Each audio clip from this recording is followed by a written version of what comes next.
God bless you. In 1 Peter chapter 4, we find an admonition from Paul to not live to the desires of ourselves, to not fulfill the lusts of the flesh or to fulfill what maybe we would want, but to live to the will of God, to the will of the Spirit.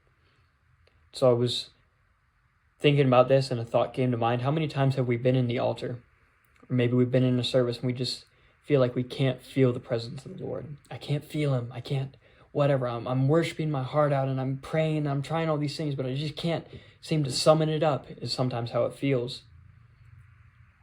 But it's important to remember that in the Old Testament, the prophet went into the cave and the Lord sent a strong wind and a great fire and these big miraculous signs, but that's not where the Spirit of God was. He caused those things, but the Lord spoke to this man in a still, small voice.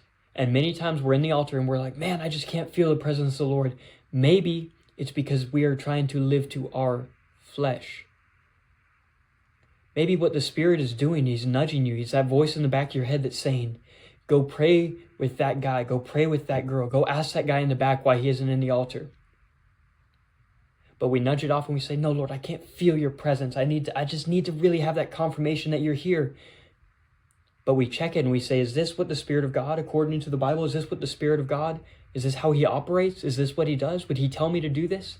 And if it lines up with the Bible, we better go and pray with that person. We're going to miss out on a blessing. Because in the Old Testament, remember Esther?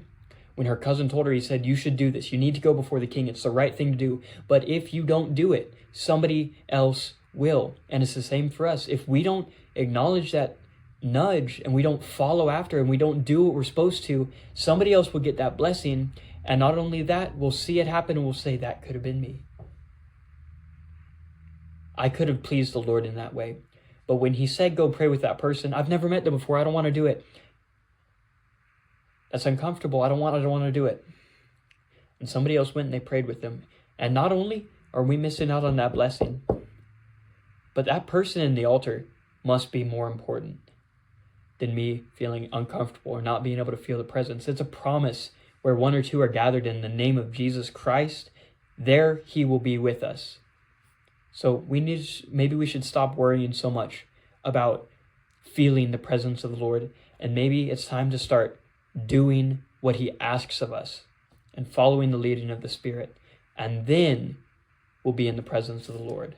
When we do his will, we'll be brought nearer to him.